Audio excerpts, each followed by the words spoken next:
Welcome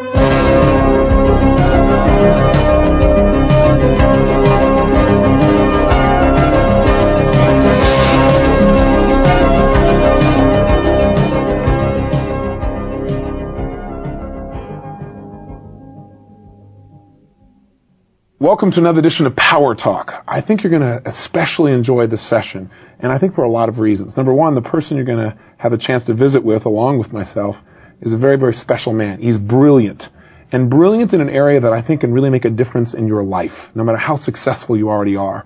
And that is the area called marketing. Now you might say, well, why would I want to know about marketing? I'm not, a salesperson. I'm not running that portion of my business, or I'm not part of a business that does that. Well, first of all businesses are about marketing. In today's society, where things are so competitive, very often someone having a better product does not mean that they're going to have a better income, or that they're going to have a person who's the best at a job is going to keep that job. We're living in a society right now, as you and I both know, where there's downsizing going on, where companies are going out of business very rapidly, and where doing the best job does not guarantee you a sense of certainty about your future. And many people are finding that what they were trained for years is disappearing.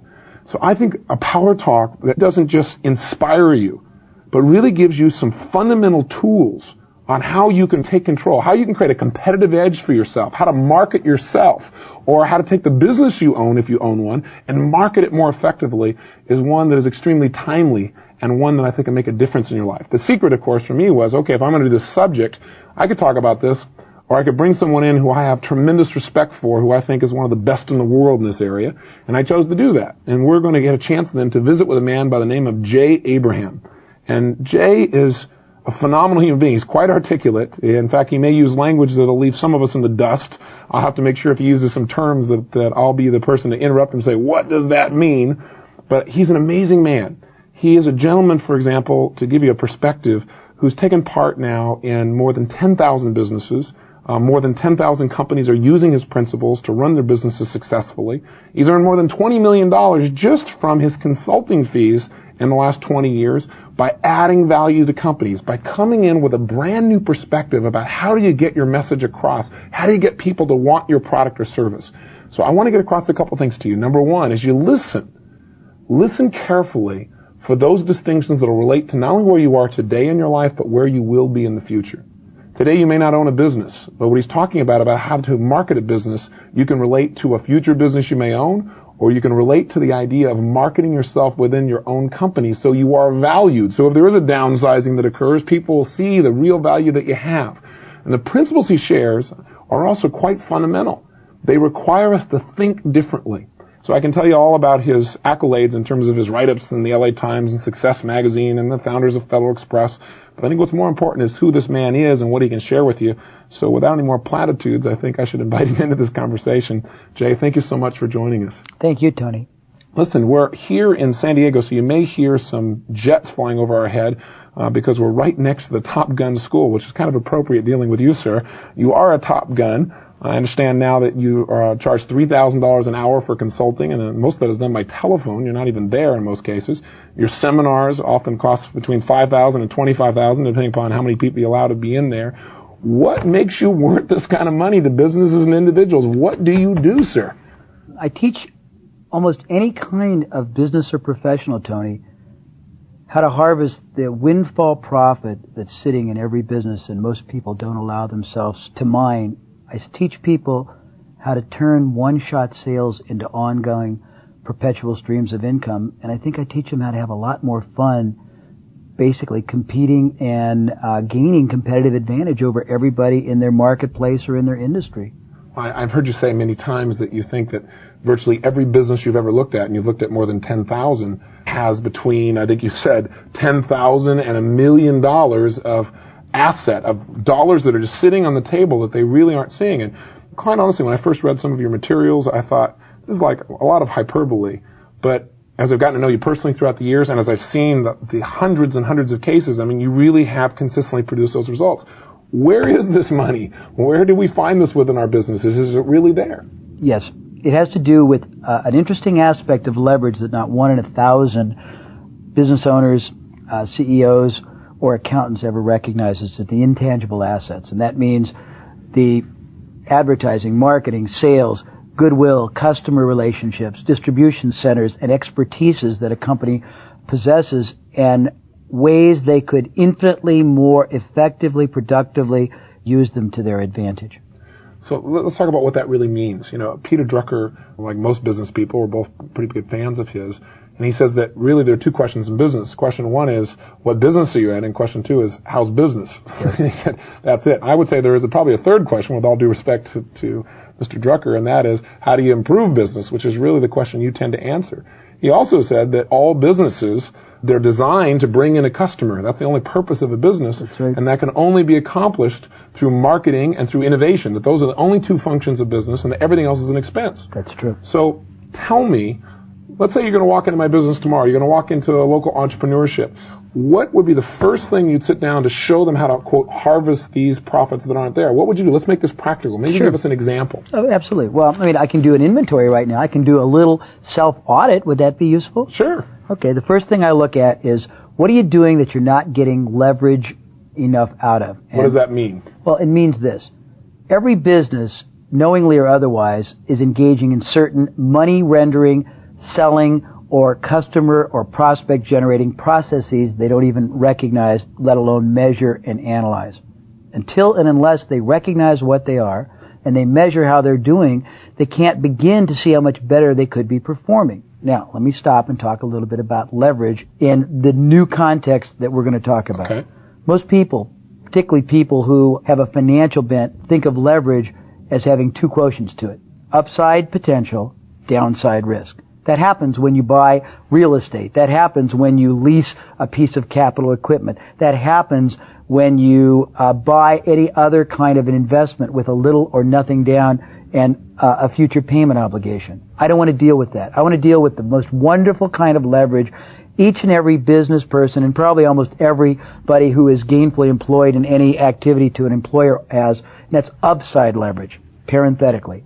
It costs you as an employer, as a businessman or woman, as a professional, the same fixed amount, no matter what it is you do to drive business into your company. If you run ads, if you have salespeople, if you generate a referral type of a subtle, understated type of approach, if you do direct mailings, if you have outside field people, if you use manufacturers' reps, if you run ads in trade publications, if you do trade shows, whatever you do costs you X to Be in business, to drive customers into. Okay. But that X is a fixed cost, and it has no correlation to how the action or the process performs. In other words, you're going to pay that much no matter how much reward you receive. Exactly.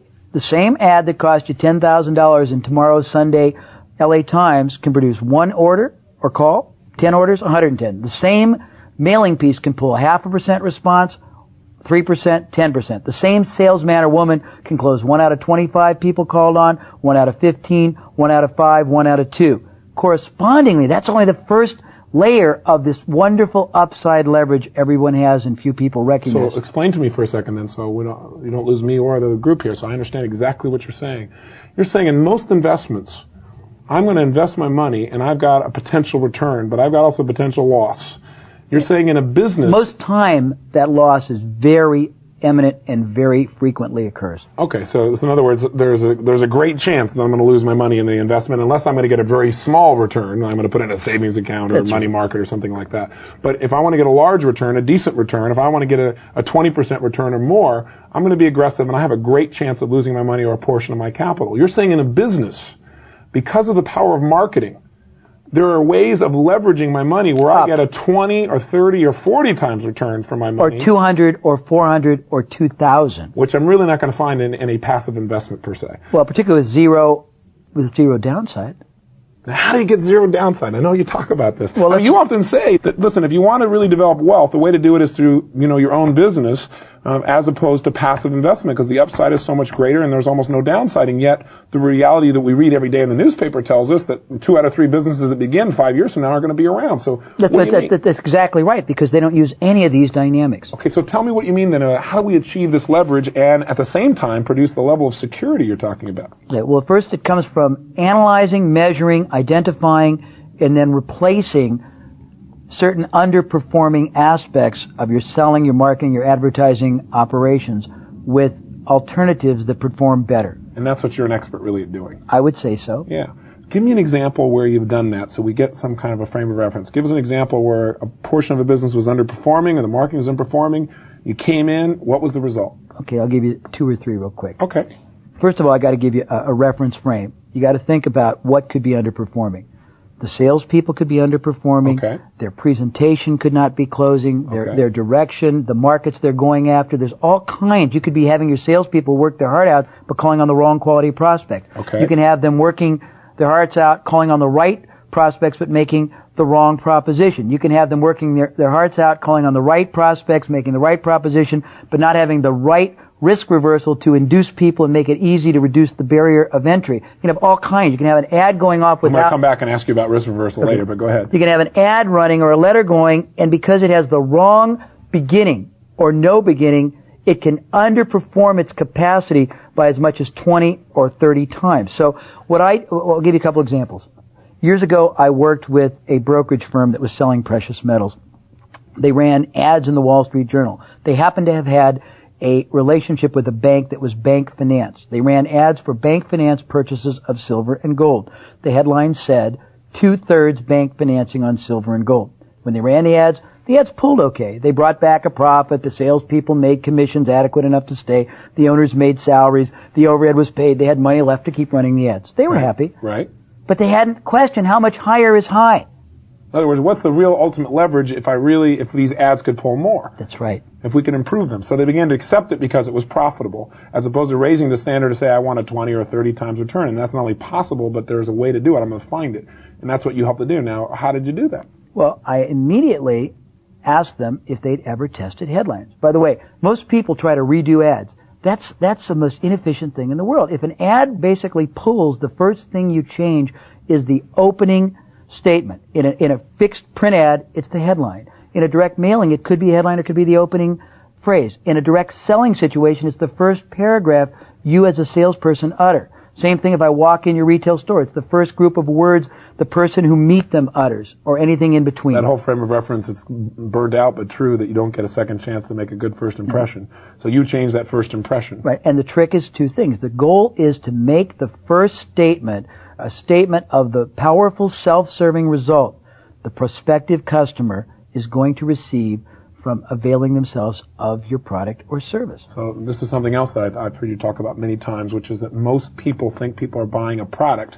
Not true. What are they buying? They're all buying a result. They're buying a benefit. They're buying an outcome that's very self-serving to the end user. People could care why you're in business. People could care if you need to make payroll. People could care if you're the greatest or the worst. They don't want to even be intruded upon. The only reason they deal with you or they let you deal with them is to some extent or another, they see an advantage in it for themselves. The greater, the clearer, the more powerful you are at expressing, articulating, demonstrating, illustrating, comparing how you render that advantage better than anyone else you deal with, the more business you get. But I'm getting ahead of myself. But in truth, though, the secret is being able to do that as quickly as possible, especially in today's society where people give so little attention to something. They want their needs met. They want them met now. That's the purpose of having a powerful opening premise, a headline, a prefacing statement that is either uttered, written, or printed. So back to my story. I got on a tangent.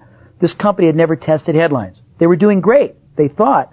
I said, well, let's try 3, just hypothetically. And I tried 3. It took me 3 minutes to write them. We tested them. 1 headline changed.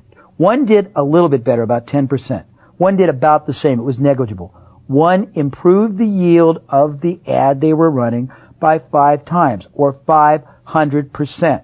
Wow. This was back when gold was not selling very high. It was $300 for gold and about $6 for silver. Remember, they were saying 2/3 bank financing on silver and gold. Right. Keep in mind, my question is always, but what does that mean to me as the customer? It meant nothing. So what? I changed the headline. All I said was, if gold is selling for $300 an ounce, send us just $100 an ounce and we'll buy you all the gold you want. And I had 1 for silver. If silver is selling for $6 an ounce, send us just $2 an ounce and we'll send you all the silver you want. Wow. Well, what a great change of meaning. It was the same statement, but more powerfully denominated in the context of what's in it for me. Right. What's the result? How do I benefit? Right. That one simple change. It was all about 12 words. Made the same amount of space they were buying, the exact same amount of body copy, which was 90% of the ad, not pull $50,000 every time they ran it, but start pulling $250,000. And I was getting a profit share, and they sent me $30,000 a month for about, 12 months just from that one change. But that's one example. Another example. I teach people. It was a good 3 minutes. It was good. I teach people how to identify, analyze, and measure what I call the marginal net worth or the lifetime value of a customer.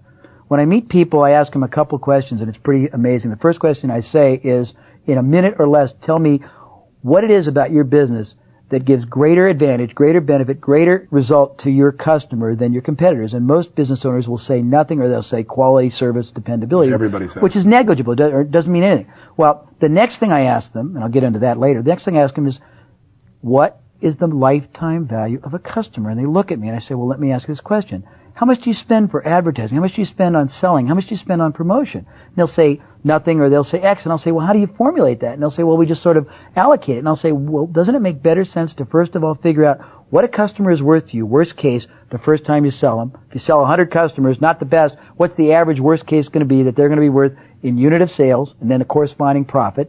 Of those 100 customers, how many will come back if you do nothing else but just let them just migrate the way they do in month 1 or month 2 or year 1? How many will go year 2, etc.? What will the projected long-term value that each customer is to you in net bottom line profit be? No one ever looks at that. In my mind, until you know what a customer is and will be worth, you can't possibly understand how much you could afford to do or spend to acquire them. Back at the story. I had a client. Fascinating little client. They sold fluid transmission products. You know what that is? Yeah. PVC pipe that carries fluid for manufacturing, for agriculture. They came to me and they said, oh, it's forlorn. They were almost out of money. They had 6 salespeople doing whatever they wanted to do, not manage, trying to sell farmers and manufacturers. And they had a compensation program that was pure commission. The salespeople got approximately 10% of the profit. If they made $1,000 on something, the salesman would get $100. The house or the company would get $900. They said, well, what can you do? Come up with some brilliant idea. I said, it doesn't need to be brilliant. All you got to do is tell me what the lifetime value or the marginal net worth of your customer is. And they said, well, what do you mean? I said, go back and come back in a week and tell me, first of all, what the average, worst case, new customer is worth to you in unit sale the first time. Worst case, how many times that customer will buy from you in the first year. Worst case, how many years they'll be with you. They were shocked. They came back. They did a reconstruction. Turned out that the worst case, the customer, I'm not going to tell you the gross sale because that doesn't matter. From a profit standpoint, the initial first sale, on average, worst case, was about $200 gross profit to the company. Right. Of that, 20 went to the salesman or woman. Right. 180 went to the company. On average, the average customer bought from the company, 5 times a year for 3 years. Wow. So it was basically, each time they got a new customer in the door, they were accruing $3,000 in cumulative profit they'd never recognized. I said, well, your problem's simple. They said, well, what? And I said, all you got to do is set up a basis with your salespeople where as long as they keep their production levels from their existing customers at or above what they've averaged in the past, give them 100% of the profit on every new sale that they accrue. They'll be 10 times more motivated to bring in new customers than they were in the past. So they make $200 instead of $20. But every time they made $200, the house was accruing $2,800. Yeah, $2,800, right. And they said, well, it won't work. And I said, try it. Make a long story short, it tripled sales. And took me about 3 minutes to figure that out. It doesn't have to be that hard, Tony. Let's talk about the business you did with Icy Hot. I think that's another good example of this. And what we're really talking about is leverage. How do you really get a result that's multiplied many times just by using some ingenuity? I mean, this is what I call regeneration. You're taking these dormant resources, you're using human ingenuity to look at it in a brand new way, redeploy those assets in a new way, and get a tremendous increase in the quality of life, either for the business or your life. I also want to relate this to people who maybe don't own a business. Because people who don't own a business still have resources within themselves that have to be redeployed. Some of the same ingenuity, some of the same thinking process. They're not leveraging their time. They're not leveraging their creativity to get the greatest result. Or their knowledge base or expertise. Well, give me an example of that then. Let's talk about what kind of individual who doesn't own a business. And actually, I'm bouncing around here. I want to give me an example also of this business Icy Hot, because I thought that was a great example of leverage as well. Okay. Why don't you start with that, and then let's talk about what we can do for an individual. Okay, there's 3 stories. The first story is most people, they allocate in their business a budget. It can be a sales budget, it can be an advertising budget, it can be a marketing budget. I've learned from masters that you have an infinite upside budget if you stop looking at budgetary figures and start looking at allocating an allowable cost per per sale or per lead or per transaction. So instead of saying we've got $100,000 in our budget here to produce sales for this particular event or situation, I want to say I've got a certain number of people. I'll spend $25, up to $25 a prospect or up to $100 a sale, and you can bring me all the sales you can for that. Because I know that there's a back end. Because you've analyzed and you know the residual value, the stream of income, the lifetime value if you do nothing else. And that we're going to get really excited later. We can show you 20 different things you can do to make that higher, but if you do nothing else, you understand that. So I worked with a company that sold a patent medicine like Bengay or mentholatum that was called Iceot. It still is called Iceot. It's a glob of gelatinous goop, a balm of menthol salve, and it happens to have a very good therapeutic external effect on bursitis, neuritis, arthritis, and other kind of rheumatic type things, and it's a temporary and a very blessed relief-giving product, quite a good qualitative product. We bought this old company that had almost no business. We were going to put it under and just use its facilities, but we kept getting letters and letters and letters from little old men and women who'd been buying it for years and years, begging us to keep selling it because it was the only thing they could use to get their arms moving and their legs walking and their pain subsiding. So we decided, okay, let's try to build this. But we didn't have a lot of money, and we had this philosophy of not paying for advertising, paying for results. Product sold for $3 for a jar. We went to advertising mediums galore. We went to 1,000 radio stations. We went to 200 television stations. We went to about 100 magazines. We went to, I think, 100 catalog companies and mail order companies. We went to all kinds of other non-traditional forms of selling you wouldn't even understand. And we went to them and we said, if you will offer our product for sale to your customers, first, it will not be any kind of a competitive product because it only adds value. Sure. Number two, it sells for $3. You may keep 100%. Everyone thought we were crazy. What? Selling something for $3 and not making even the cost of producing the goods? So you actually, you gave them the product for free, let them sell it and make all the profit. And keep the money. And keep all the money. All we asked them to do was send us promptly the name and the address of the customer so we could make certain that customer got their product promptly and were satisfied. Now, why would we do that? Because we had analyzed from the past what the residual or marginal net or lifetime value of a customer was, and we found out that every time we brought in two, one of them would migrate for about 10 purchases a year and make us about $25 net. Every time we gave up, not $3, because it wasn't costing us $3, it was costing us about 45 cents in volume to make the product, put it in a jar, ship it out bulk rate to the customer. Every time we sent it out with a coupon offering all kinds of other things, and on every 100 ones we sent out, we not only would get back 50 orders, but we'd get back another 20 orders for other products we have. So it was a cash flow loss of 45 cents, but from a practical standpoint, after the first group of sales, we were all ahead of the game. And every time we got new customers, they would repurchase over and over and over and over again. And we never had a budget. We had an unlimited budget because we would only pay for sales, not advertising. We just basically said, keep all the $3. It got to the point where as sales slowed down, we paid $3.45 for them to sell $3. Oh my gosh. They thought we were crazy. That makes total sense, yeah, but that makes total sense. But we built a company from $20,000 to $13 million in 18 months. It sold for many tens of million dollars to G.D. Searle, a big pharmaceutical company. You can still find it now. We accidentally, by the way, we got $18 million of free advertising that didn't cost us a dime the first year through this, because we didn't pay for advertising, we paid for results. It's a whole different way of looking at business. Fantastic. Now, that's the kind of leverage you're talking about where it's only upside. There was no downside for you in this. No. Versus any investment you and I were going to make, there's always going to be a risk. So there's still some risk here, but it was pretty muted. Well, see, you understand, the only risk you ever have to have in anything you do is an inexpensive test. If you test variables in your business, so getting on a new tangent, but this is fascinating. Most people don't test anything. Most people make decisions that cause or cost or impact the entire fate and destiny of an enterprise or a career or a life based on conjecture. I will not do that. I did it once. It cost me $1.6 million, but I won't do it anymore. Basically, what I learned is every aspect of a business can be tested, can be measured, can be examined, can be compared, can be improved just by trying one way of doing something against another. One headline against another can be 21 times different. One price point against another could be as much as 10 times different. One way of articulating or presenting or stating your proposition against another could be 5 times different. One price point can pull 3, 10, 15 times difference. One way of stating or illustrating a guarantee can pull 3 to 5 times difference. Well, if you keep testing things like that, it's not just you've gotten 12 times different or 5, it's an exponential because they all work together. That's how you get 3,000, 5,000% increases. In a business. Well, what's interesting is the thing that stops people is I don't think most business people realize that the power of one distinction, the power of one slight change. I think most people think about improvement in terms of constant, never-ending improvement, maybe at the very best. Oh, we're going to keep making this thing a little bit better, instead of saying there is a way, and I just need to find it, of organizing my resources, articulating or marketing what I'm doing that would bring mass number of people here. It's the mindset that seems to stop people, it seems to me. How do you help people? We said business is marketing and innovation. How do you teach businesses to innovate? And also maybe I can tie into this. You say there's really only 3 ways to grow a business. Let's talk about that. How do you really grow a business exponentially?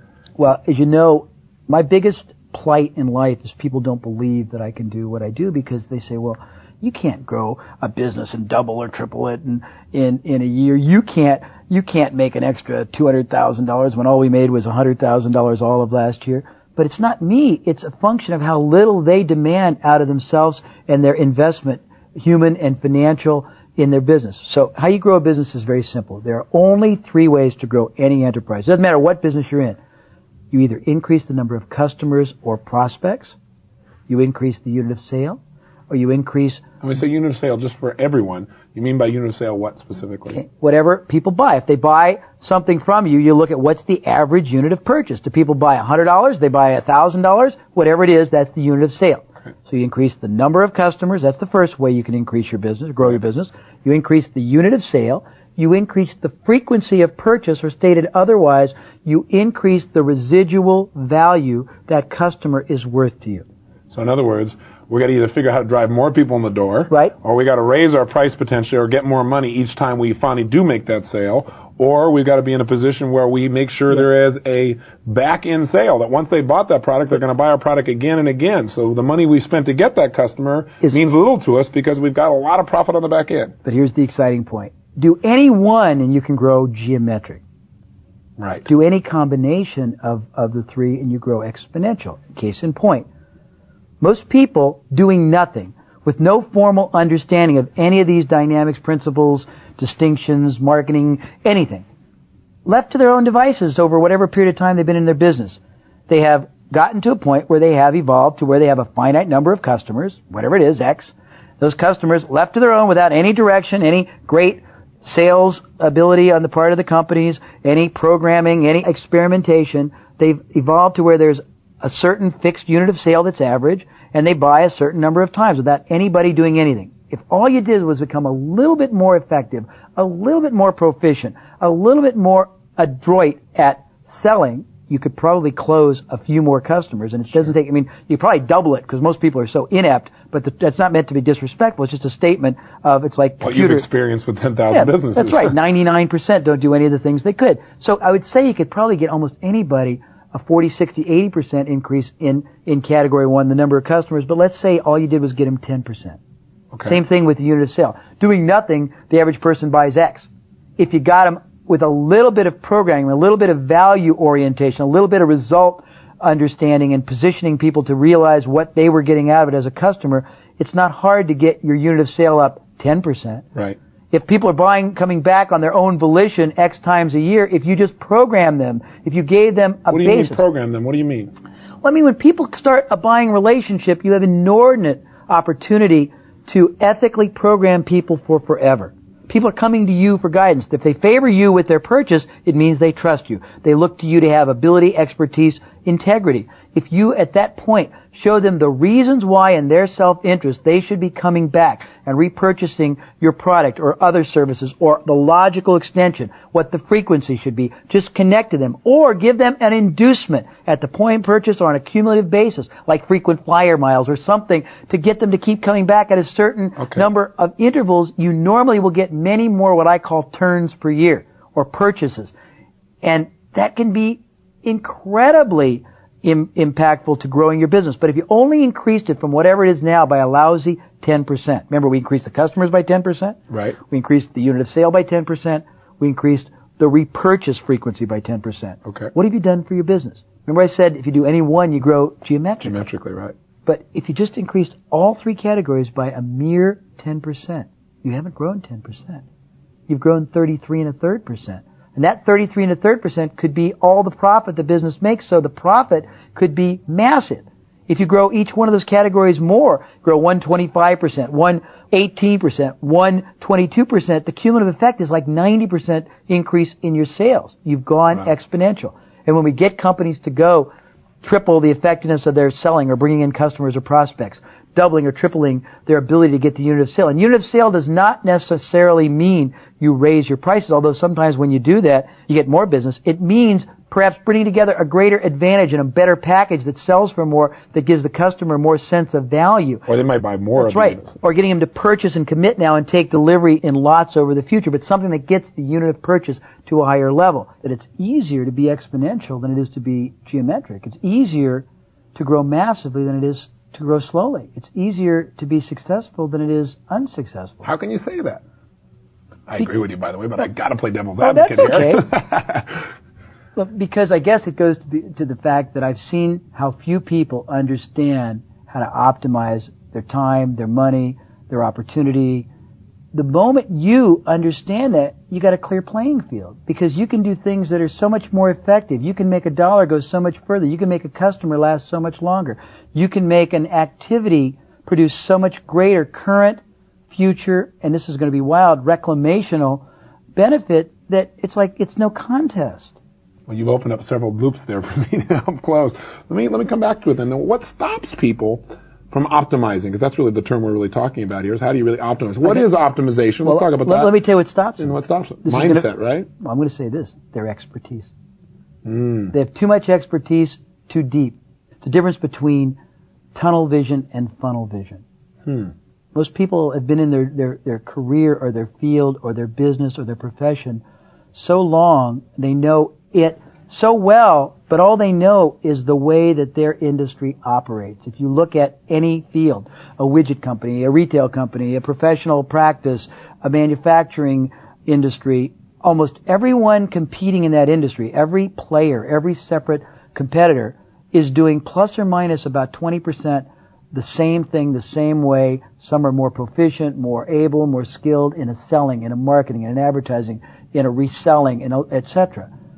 But they're all basically doing the same thing the same way. Why? Because they have such expertise technically, but all they know is what they know, and all they know is what they see other people doing because they used to work for somebody else, or they tutored or interned with somebody who used to work with somebody else, who learned it because they learned it from somebody else who a generation or a decade ago did it the same way.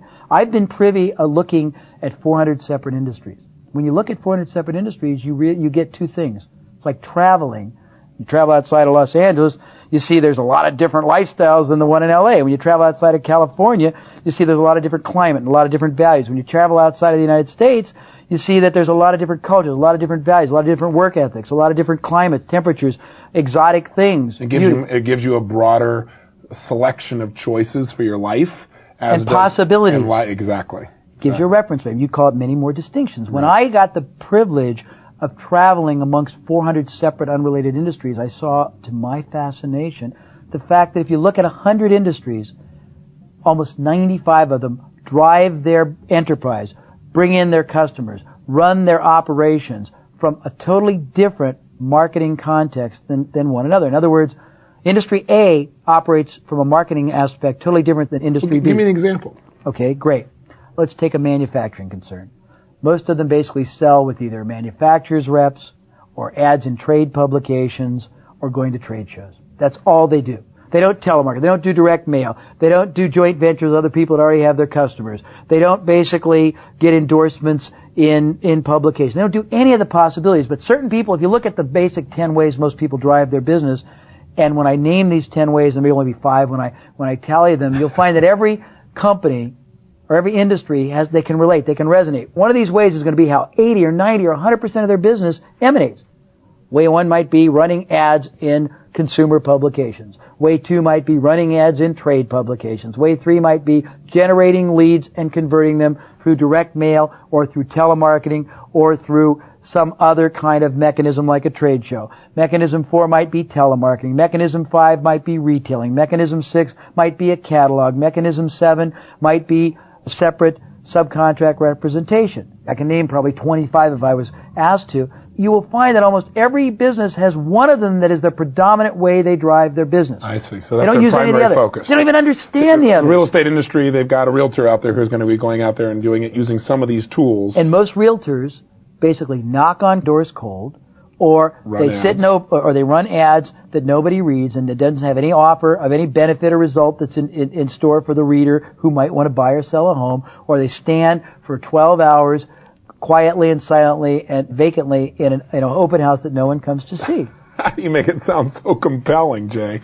Well, to me, it's just such a dissipation of effort, energy, and the most precious commodity we have. So what would you do with that realtor to have that realtor be more effective? They would use some of these other avenues of marketing. I would teach them leverage. Okay, so let's take a realtor. We've got this realtor right here. How would you teach them to leverage their time or their effectiveness? The first thing I would do is go back in time, which is what I teach. You asked me about. I'll draw parallels. Any company I look at, the first thing I say is, how much more can you do with the customers you've got? Can you resell them? Can you sell them more times? Can you sell them more things? If you have nothing else to sell them, can you sell them products or services that align, that complement, that are synergistic to what they sell? I go to a realtor and say the following things. Number 1, have you sold anybody's house in the last 2 years? If the answer is yes, before I do anything else, I'd say, are they happy?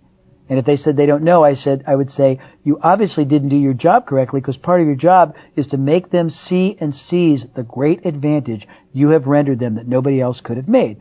So we'd go back and teach them how to express to customers of theirs or clients from now forward how much of an advantage, how much of a benefit, how much of a greater result they will get, or they did get, or they should get by favoring this realtor over everybody else. So in other words, this realtor is going to add value in a way no other realtor would have. And if they don't understand how, I'm going to teach them how, and that takes a little time to explain, but we can get into that in a minute. Number 2, I'm going to go back to all the old customers they ever called on. And I'm going to have them contact them all and reiterate to them so they can better appreciate what they did for them in the process of selling their house, of representing them, of negotiating the purchase. So they have a greater appreciation. So it becomes evident when they ask this question, do you think you were benefited? Do you think you were advantaged by having me serve you instead of somebody else?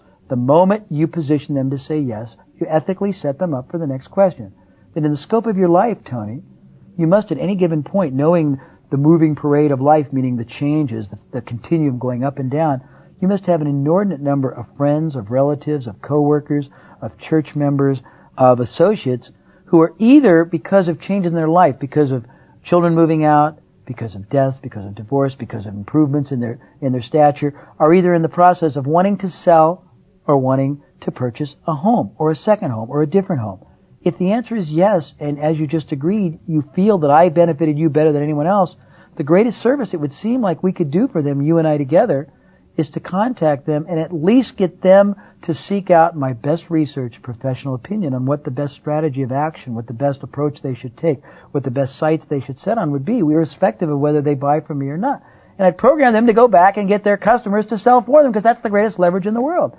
Now, some people say, well, that's pretty basic. That's just, creating referrals and getting them to do that. But what's your answer to that?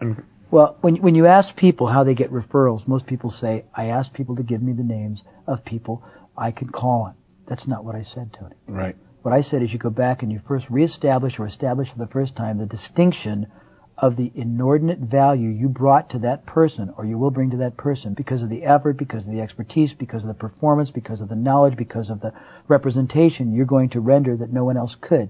You get them to concede what that is worth to them in both intangible and tangible terms, in pleasure, in protection, in exhilaration, in getting a bigger house, and having no problems, and selling and not having to worry about it falling out of escrow, and whatever they're not going to worry about. Right. Then you get them to denominate it in dollars. That isn't it true that I probably, because of the work we did and the strategy we had, probably got you the house at the best price possible? Isn't it true you probably saved $20 or $30 or $50,000? Or isn't it true that we thought originally we might have to get $200,000, but instead, by using the strategy we worked out together and me holding true and you respecting me for it, we got you an extra $35,000? So you denominate what it really meant to them in terms. So they see it as being a real value, as something that is tangible. I call it a sandwich. Half feeling, half real perceived tangible value. Okay, interesting. So you do that. Once you do that, that gives you the leverage for the person to really want to help you, and because they're not just helping you, they're helping their friends, is the truth. You're talking about it in terms of their self-interest. Not even help. Again? It's a moral issue. I mean, you have a choice. If you have a friend and you know that friend, and that friend is important to you, you have two choices. You can allow that friend to make the wrong decision and pay $30,000 more. You can allow that friend to sell his or her house to somebody, and because that somebody doesn't give them great representation, they may let him sell it out for $20,000 or $30,000 less. You can allow that friend to trust somebody who's in such a hurry to do the deal that it gets all screwed up in escrow and falls out, and the friend gets all screwed up and may compromise. Or you can take it upon yourself because that friend is important to you, and you trust and revere the friendship, and you want their life to be enriched and benefited, to put them in touch with me, couldn't you? Yes, Jay. No, I mean, that may be a little evangelical, but that may be a little over dramatization, but that's the way I believe it. But and your passion comes through. Now, the truth is, if you were talking to someone who didn't define themselves as a realtor, but defined themselves as an entrepreneur, the reality is you probably would go back to that person and say, what other resource does that person need? Not just the additional customers they could bring to you through the referral process, but you'd be probably looking at ways in which to leverage your relationship to meet other needs that they have through products or services, wouldn't you not? I would. The first thing I do, because most people never, I mean, you talked a little bit about optimization. Can I introduce that and come back? Yes, please. I believe, I've been very lucky. I've been very influenced by you. I think you're brilliant, and I think you're demanding that people challenge themselves to see how high is a wonderful breakthrough. I've also done work with a lot of other people, as you know, who were seminal thinkers in different fields, and I got the privilege of working with the people who conducted the seminars for W. Edwards Deming. I think he was a seminal thinker, and I think his thinking was more powerfully applicable for entrepreneurs and professionals than it even was in manufacturing. Mm-hmm. He extolled a philosophy of optimization, which in my paraphrasing is basically, you should never do anything unless you can get the maximum benefit, the maximum yield, currently and forever, from the minimal waste and the minimal effort. And in order to do that, you've got to understand a couple of, I guess you'd say, distinctions. First of all, everything a business does is a process. And as a process, it can be measured, it can be compared, it can be quantified, it can be improved. Give us examples. Okay. You own the business. You called on customers in the past probably to start the business. You probably started it, and when it was a small business, you didn't have a sales force. You probably were it. You became so adroit, so adept, so capable at calling on people, and perhaps unconsciously or subconsciously presenting the greatest advantage to them, that you probably had a very high success rate of both closure, meaning if you called on 10 people, you probably sold 5, and the average person you sold probably bought $1,000 or $2,000. Okay. But most people probably aren't as passionate, as clear, as demanding, as capable. Your average salesperson now might need to call on 25 people to sell one, and his or her average sale might be 200 instead of the 1,000 that you average and could go out and average tomorrow. Okay. You run an ad.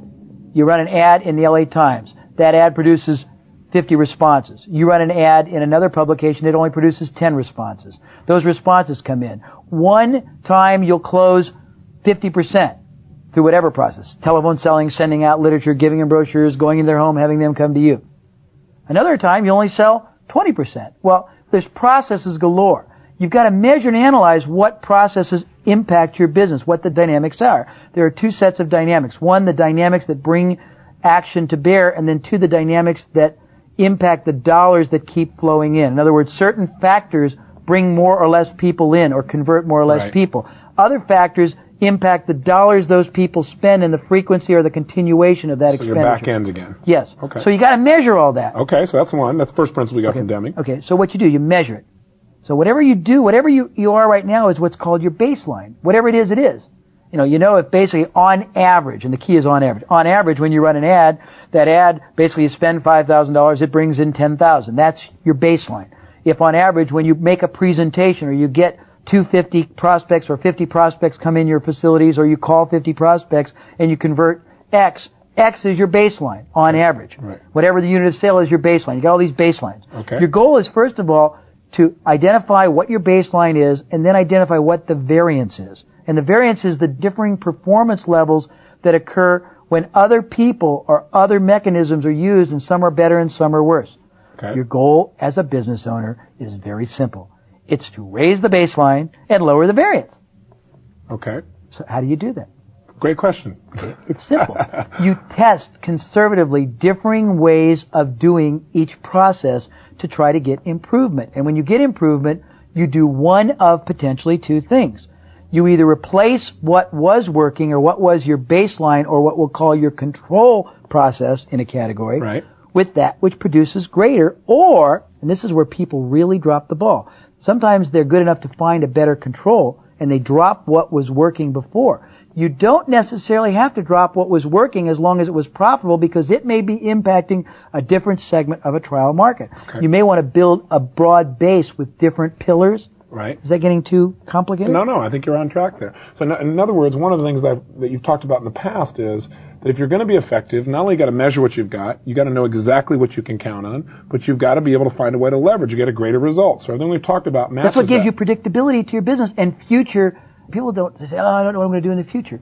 You know exactly what you're going to do in the future, plus or minus a small variance, once you measure, quantify, and project out. Plus, you can't manage something you can't measure. That's right. And the truth is you can measure almost anything, but people have never really been taught to do that in business. It's very easy. Now, one of the things that you've said in the past is the major reasons businesses fail is because, as you said earlier, most businesses have one primary way to bring customers in, and then if something disrupts that, it's something external, something in the government, something in the economy, a new kind of competitor, maybe a worldwide or international competitor, suddenly that business is in trouble or it literally goes out of business. True. Let's describe for us that dynamic and what's the solution to that dynamic. How do we make sure that we have long-term, not only predictability, but profitability in any business enterprise we're a part of? Okay. Well, I'm going to use two graphic analogies. I believe you build your success foundation on pillars. I'm going to call the diving board analogy versus the Parthenon. Okay. Okay. Most businesses I look at, and I shudder to say most of the businesses or the business owners or the professionals listening to this tape would be what I call the diving board. Imagine a diving board that has one post holding the board. The board is your foundation. The post is the method or the mechanism you have either consciously or unconsciously depended on to generate and drive and fuel all your sales, all your customers, all your sustained growth. Okay? What is a diving board by nature? What does it do? It goes down. If that one pillar that you have built your business on either gets saturated, stops being effective, gets competed against because someone else starts becoming more proficient, remember the 10 to 15% better or worse? Right. Somebody does it better than you, your business is over. I believe The diving board collapses. the diving board collapses because diving boards Won't hold you up anymore. they go down. What are you diving boards used for? Not going up. Okay? And too often times people do a perfect triple off the high, but there's no water in the pool. So basically, my goal for a client or any company, or my wish for anybody listening to this interview, is that you systematically, and as part of this concept of optimization, which I'll go back to in a minute, you systematically create your business to be based upon multiple pillars that support it. One pillar can be whatever it is you do now. The next pillar will be another alternative form of selling or of generating business or of lead generating. Another pillar, so it could be that one facet of your business is direct selling. Another facet could be telephone marketing. Another facet could be joint ventures or strategic alliances. Another facet could be a different kind of direct selling right to the customer. Another facet could be joint ventures with manufacturers reps. Another facet could be contingency or shared revenue type selling with advertising mediums, radio stations, publications. In other words, if one of these pillars goes out, it's a nagging inconvenience, but it'll annoy you and eliminate 10% of your business, but it will not debilitate or terminate your ability to exist or subsist. It's fascinating because my business career started out with my desire to share ideas that I thought would make a difference in people's lives, and it started out with one avenue, which was one-on-one consulting, working with people, and then gradually it grew into seminars, and then gradually I began to realize if I'm going to have the goal really reached, I've got to have multiple ways to impact people. So that's how we grew into writing books. And I looked around other people, they're just authors. I said, no, I don't want to just write books. I want to have access to be able to change people's lives through books and profit from that. I want to be able to do it through audio tapes. I want to use television as a source. I want to make sure that airports are a source of that kind of avenue. I want to make sure I have some outside promoters. I want to build my own team. And it's paid off. You told me. I was a point in my career early on where I was totally dependent upon outside sources, and some of those promoters went out of business, and that's why I built the company, because I said I don't ever want to be dependent. But you saw firsthand this happening. Oh, it's amazing. But you also have another permutation.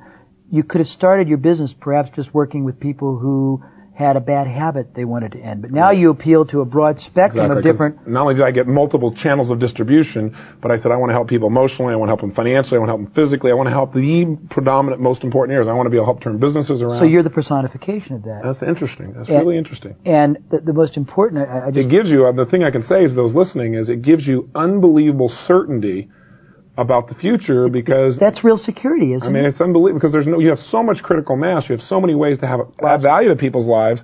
You don't ever have to be concerned about, well, can I do this successfully, or what if something happens? And so people looking at a comment, because I'm going to predetermine a question people are probably thinking to themselves, what an expense. Au contraire.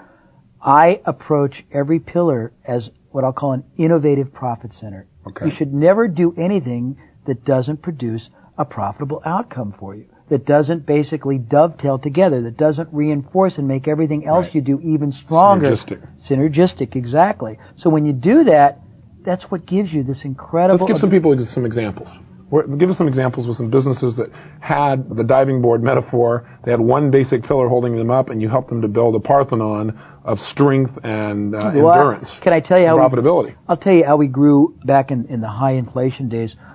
Precious metals were a very popular hedge, and I did a lot of work with people there. I can tell you we grew a company from $300,000 in sales to $500 million in 18 months. That might be interesting. That might be fascinating. Let's try that. Okay. I had a company that basically had no formalized marketing whatsoever. All they did basically was they had a relationship at that time with a small newsletter who occasionally recommended them, and whenever they made a recommendation, their phones would sort of ring, and they would get business, and it was enough to keep the doors open. I saw that they were a very qualitative firm. They gave very good advice. They were understated. They dealt in what's called physical delivery, which is a very, very clean and a very ethical way of transacting business. You got the goods. They didn't hold them for you. It was not a dangerous way to buy. So I set out to identify the most safe and logical ways to grow their business exponentially and build many pillars. The first thing I did was they sold gold, and they sold silver, and they sold rare coins. But if you bought one, they just sort of dropped you. So the first thing I thought was, what's the logical dynamic that happens in a selling situation? I'm going to go through the whole context. If you buy gold from somebody or any investment, unless you're really not very prudent, it's very rare that you make anywhere close to your capacity of investment initially. You want to see how the entity performs, the salesperson performs, and the investment medium performs. You're not going to give them all your money, in other words, basically. So I figured if we set our whole approach at understating and underselling, not overselling, and basically not even allowing people to spend to their capacity, but compelling them to spend less, our goal should be first to get them comfortable and satisfied with the investment. Second, to sell them more of the investment. Third, to take them to a lateral investment. So we'd basically try to sell them a little bit of gold, then a little bit more. After that, we'd sell them a little bit of silver. It was a little bit more. And along the way, under-promising and over-delivering. Always under-promising and over, not promising in the world, but just promising it for a hedge. Not saying it could go up or down, but if it goes down, it's purpose. Giving it a different context, then you're going to get rich quick. Okay. The opposite. Not make money, but it was a counter-investment. And we basically performed, and we delivered, and we were honest, and we were understated. All the while we educated. We went out and we bought all kinds of material that gave very well-balanced, objective perspectives, not always good perspectives, and we did this. Okay, as I'm doing that, I'm getting greater residual value out of my customers. That was the first pillar. In other words, you're going back to those three things you talked about, optimizing a business or growing a business. Because that's the easiest source of increased capital you've got in any business is your satisfied past customers. Getting them to buy again or buy more of. Right, so we did that. Then we went back to the first and the only source of business, which is one newsletter. They had occasionally, not formally, implicitly, explicitly endorsed us, but not on a concerted, systematized manner. Okay. Only because no one asked them. I went to them and I said, well, do you believe our company is good? And they said, yeah, you're the best. Do you trust us? Yes, we have impeccable faith in your integrity. I said, well, then so people don't make a mistake and get buried by somebody else. Let's formalize this. So I set up a program where every time a new subscriber came in, they got a new member kit that told them that we were the recommended dealer, and they gave them a buying advantage, and they gave them information. I set up a regular 4-time-a-year insert in their newsletter that promoted us. Once every 6 months, we mailed externally an endorsed letter for them and a direction to action. That was the first thing. That worked masterfully, massively, in fact. When that worked, I thought, should we be satisfied with one or should we replicate it? So I went out systematically and set up relations with all kinds of other people. So you began to leverage, just like we talked about earlier. Cookie cutter. Then I went and I studied, why don't people buy gold or silver or precious metals? And I realized they were afraid. They were afraid they'd make a mistake. They'd get burned. So I went and I started making offers for people to try. And when I tell you this, it's really cute. We sold millions of dollars of rare coins with a simple process that's so wonderfully delightful. I loved it. We took silver dollars back when silver dollars were very popular. And our wholesale cost of them was about $21. I sold 2 Morgan silver dollars that cost me $21 for $19 as part of a test. And I did letters and I did ads, and they basically said, this was another pillar. It basically said, too many people are trying to get you to spend $5,000 or $10,000 on an investment form or a collectible form that may or may not be right for you.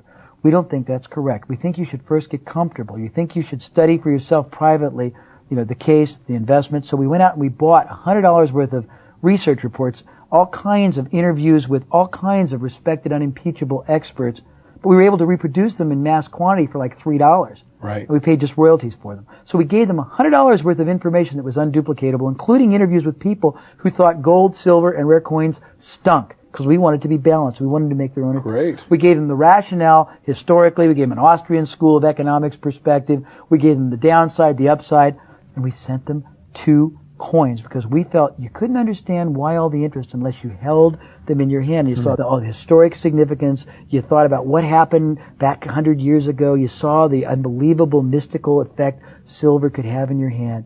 Then we said, take 15 days and decide if the investment is right for you. If it is, we would hope, reading everything that's been said and also a lot of the testimonials, because we've got lots of people to talk about our integrity, you'd favor us. If you don't, you have 2 choices. You can keep the coin because it's nice to have. If you don't want to keep it, send it back to us and we'll give you $21, not the $19 you spent, because frankly it cost us $21 wholesale, and we want you to be able to say that the one investment you made in rare coins, you made a profit. I sold 100,000 people. This goes back. 100,000 people, and I'm going to be a little bit off because I can't remember the exact dynamics. A trial $19 sale. Of the 100,000, approximately 10,000 bought from us at least $5,000 worth. Wow. Of the 10,000, approximately 1,000 bought at least $10,000 more. Of the 1,000, approximately 300 bought at least $50,000 to $100,000 more. Of the 90,000 that didn't buy originally, I was able to go back to and got another 10,000 over the year to buy again. And that one little gesture added about $10 million to our business. That's another pillar. At the same time, I went to all the book publishers, and every great economics book that became out of print or didn't sell, I bought, and I would distribute to people free with a letter that we think the investment in gold and silver or your outlook of the economy is so important that we wanted you to get a balanced opinion. So we bought this where there's no obligation. We hope only that you'll read chapter 20 about precious metals, and if it makes sense, give us a call. We were doing that all the time. I went to Intergold, which then became the World Gold Council, which was the marketing conduit for Krugerrands before they outlawed them. I showed them that I had a better strategy for educating and compelling people to start owning gold. And you have to understand, back before they disallowed the Krugerrand was the most brilliant marketing strategy of them all. Do you know why? No. Because basically, whatever gold sold for, the Krugerrand sold for about 2 or 3% more. All it was an innovative way that all the mines in South Africa came up with for getting a premium on gold by calling it something different and molding it. So they were making $150 million a year premium just on this form of selling gold. I got them to give us $1 million for underwriting about 2 million 30-page brochures we sent out where we took 2 prominent economists. We paid them each $2,000 for an interview. They had contradictory sides, but they both agreed on precious metals. And we sent that out and both of them happened to respect us. At the same time, I had offers for starter kits for gold. At the same time, I used direct mail. That's another pillar. Then because we got most of our business from when we brought in leads, a lead for investment can cost you $20, $30, $50 a piece. Sure. And then it's a deferred investment. You don't get back a profit for months sometimes. We found that our most viable form of lead prospect was a subscriber to a newsletter. So I went to all the newsletters, and most of the newsletter publishers were not back-end oriented. They weren't very astute in back-end. So I went to them, and whenever a newsletter promotion piece stopped making a profit, they would stop running it.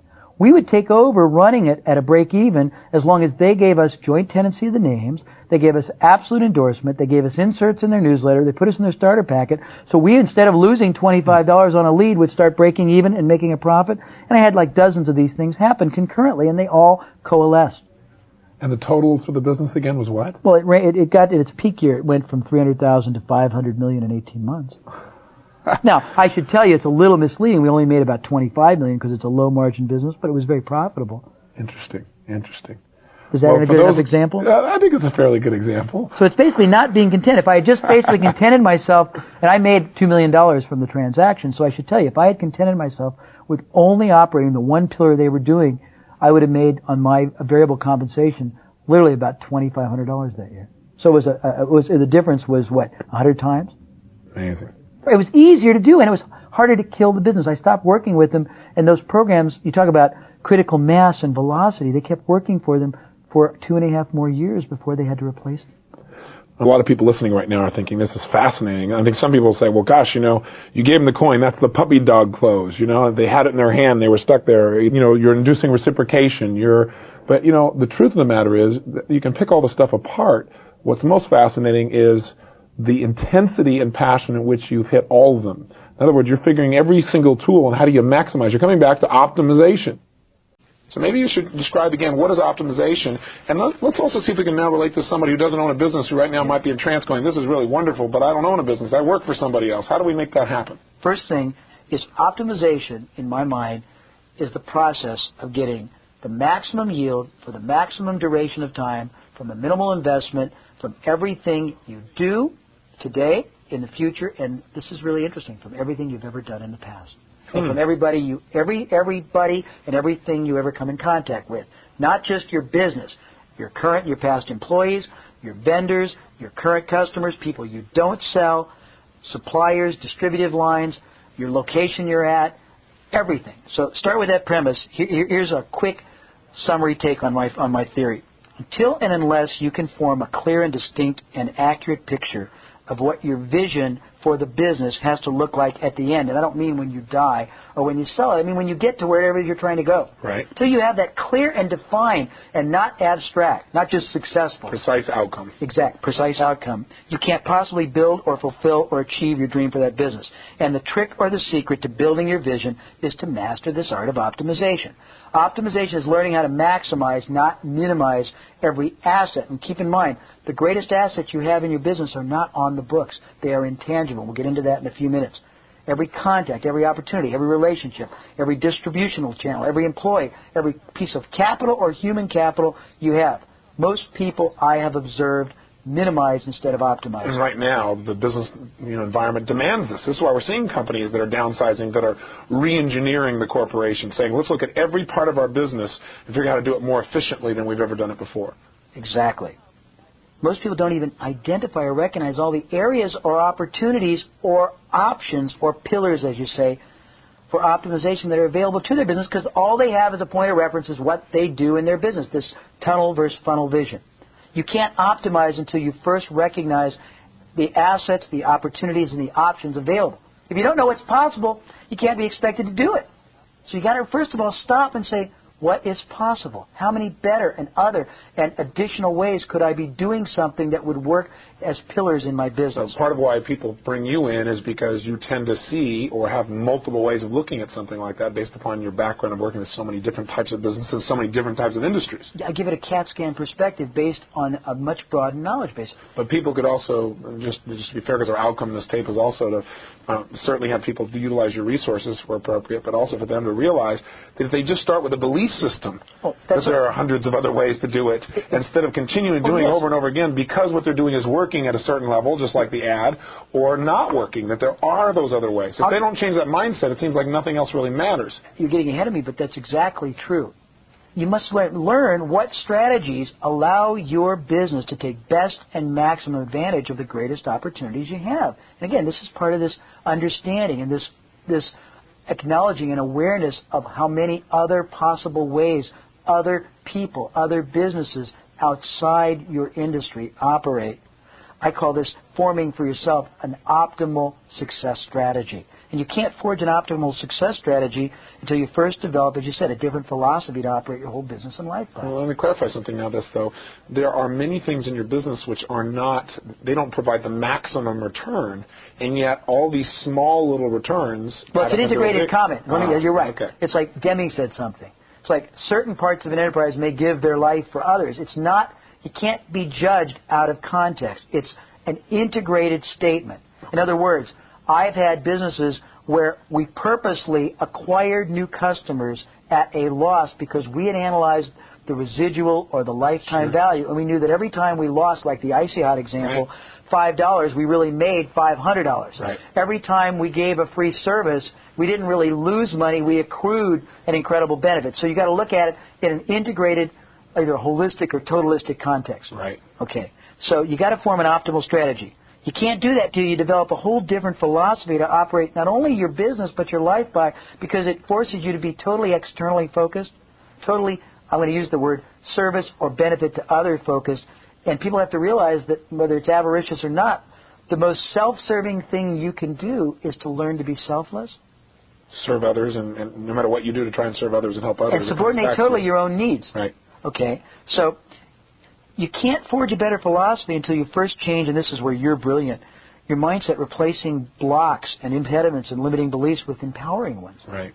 Basically, people don't realize you're not playing the game for the moment. Exactly. You're playing it for forever, and when you look at it in that context, see, I've seen these very shallow thinkers think they're really astute because they made a little more profit up front, but they basically totally eliminated the residual effect. And the residual value is where all the wealth in life comes from. And I think the ultimate residual value is the identity that you create in the marketplace. I agree. Because what people know about you and believe about you and what you do for them is what's going to ultimately give you the leverage to do whatever you want to do in your life. And you can't replace identity. You can create a better product or service, but if you have the identity, I mean, you look around, you can walk outside right now, and you can see a Plymouth Laser or a Mitsubishi Eclipse, and you can guess which one sells more, the Mitsubishi Eclipse. Absolutely. The bottom line is they're the exact same car. I know that, but it is. They're a joint venture between these two companies, but people think Japanese equals quality, and the quality is because they've consistently added so much value for such a small return. I agree. They've given us so much value that now we think we buy Japanese even when it's American. It's all about identity. So a lot of what you're saying in terms of being selfless is when you give that much value to people's lives, it builds an identity which makes people want to do business, tell other people about business, whether you're the realtor or whether you're Icy Hot, whoever it is in terms of business. I want to come back to one thing, and I may have interrupted your flow. If I have, let's come back to it. Let's talk about this in terms of a person who doesn't own a business, because I've talked about this several times, but I don't think we've really addressed it. How does a person build more pillars? How do they optimize? How do they really build a greater sense of certainty for their future by using these same principles? How do we put them in a position either within the company where they have multiple ways of being valuable to the company, so the company is not going to when a company looks to downsize, they're looking at employees and they're looking from the perspective of who's adding the most value. Who can they afford to eliminate? Who can't they? But it's not only who is, who do they see as adding value? Yeah, now we're getting down to what marketing is. So let me ask you two questions. Question one. Finish optimization, but then tell me, what is marketing? Give us your definition, since this whole topic has been about it. And then secondly, how do we use optimization and marketing if we don't own a business right now to have greater leverage in terms of our sense of certainty about our future? Okay. You want me to finish this? Yeah, go ahead and finish that first. Okay. Where was I? We were talking about increasing or overcoming limiting beliefs, so it's great. All right. You can't adopt a superior mindset until you redefine the purpose and objective of your business from a customer or client benefit perspective. In other words, most people in business, they lost from the beginning. They're a self-fulfilling prophecy. They're mediocre in success and in fulfillment because their purpose is incorrect. It's erroneous. You've got to basically set yourself up to understand what is the best and the highest and the most distinctive and the most valuable result or benefit or purpose my service or my company or my value added to that company or service can bring to you, the customer. Until and unless you understand and then redirect and refocus all your company's activities towards that outcome, you aren't going to get exponential. Well, most businesses, again, are tending to focus on how to make a profit versus how do they serve the customer in the greatest possible way and the most profitable way. But they think that it's because they erroneously think that those are separate. They're not. They are absolutely the same function. Anyhow, you can't redefine your business's highest and best purpose until you decide to innovate, in my mind, because in its purest sense, innovation is the bringing or the adding of superior value to the end user. It doesn't matter. If you innovate in your factory, it's useless if it doesn't bring an advantage to the end user. Right. You may have a so it might bring a price advantage to the end user potentially. Well, but that's fine. Okay. But if it doesn't, a lot of times people do things, but they don't pass the advantage on to the customer, so I guess they think that they're basically making more profit. But sooner or later, if you don't bring an innovation-based benefit on a continuous basis to your customer, you won't keep their patronage. Okay? That makes sense. Okay. You can't add value to someone, or someone can't see you adding value until and unless they understand and appreciate what you're doing, what you've done, what you will do differently, more beneficially for them, and that requires better marketing because, Tony, in its purest sense, marketing is two things. It's the continual educating of a customer or prospect for the life of that customer on the advantages and benefits and self-serving to them results your company or your service brings them that no one else does or can or will. And it's the intelligently formulated process of increasing their demand or desire for your product or service. And finally, it's the strategic process of bringing them to closure and to completed action. So what we're really talking about in marketing is, I like the definition you said, it's a lifelong process with the customer, because that presupposes we're going to have an ongoing relationship. But it's educating them as to what do they get by working with us versus anybody else, and then the process of using that education to increase their desire for our product. Is that it? Well, their desire, but their appreciation. It's giving them a basis to discriminate in your behalf. Interesting. Very interesting. So let's come back again to the individual now. How does an individual who doesn't own a business optimize or really build a Parthenon, if you will, for their financial life, for their business life, for their career? It's very simple the moment you believe it's simple. All you got to do is put yourself in the position of your employer. Your employer is as scared as you are.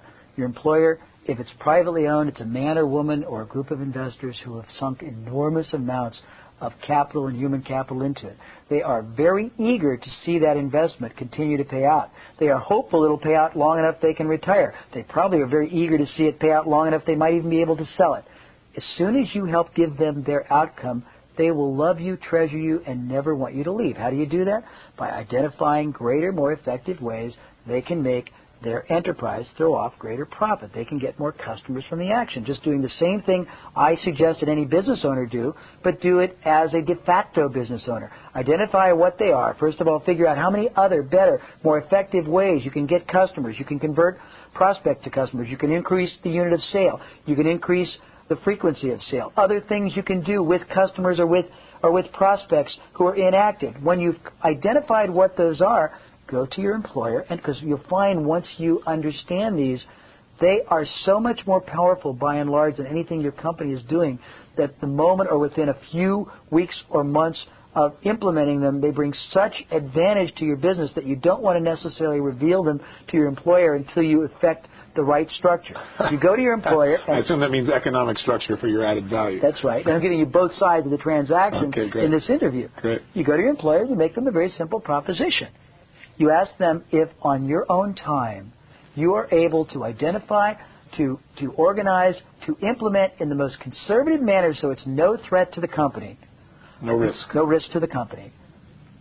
Processes, mechanisms, activities, efforts that will increase massively the amount of profit, sales, etc. that company gets, and keywords are all of them will augment. They will never supplant the business activities, the customer activities. It will only bring increased value. You're adding more pillars, not taking away what they're already doing, which they're committed to and believe is the essence of their business. If I can do that for the company, can I, if it makes a lot of money, can I get back a dime or a quarter for every dollar I make you? And if that's too rich, can I get back a nickel or a dime? And if that's too rich, can I get back an extra $5,000 every time I make the company X for as long, this is the key, for as long as it keeps working? Huh? And would you mind putting it in a simple letter for me, sir? Or ma'am, as the case may be? So all about adding value. And again, if you're doing that continuously, and even if you, in some cases, some people might choose not to ask for compensation, but just add the value so that it become invaluable to the company. But that's only one, yes, that's why I'm going to get a little sexier with it, if I may. Well, you do it right. You do, Jay. You are so sexy. What can I say? It's a pretty interesting concept. You beast, you. No, it's a pretty interesting concept because the basic premise is presuming and assuming you're going to bring things in. But that's only, think of it as a dual valve because you can export things too. Most companies, if you look at any business, we talk about processes, almost every business has at least one and multiple aspects of it where their processes are more effective, more powerful, more profitable, more efficient, more productive than anything else in their industry or in similar industries. Cases in point.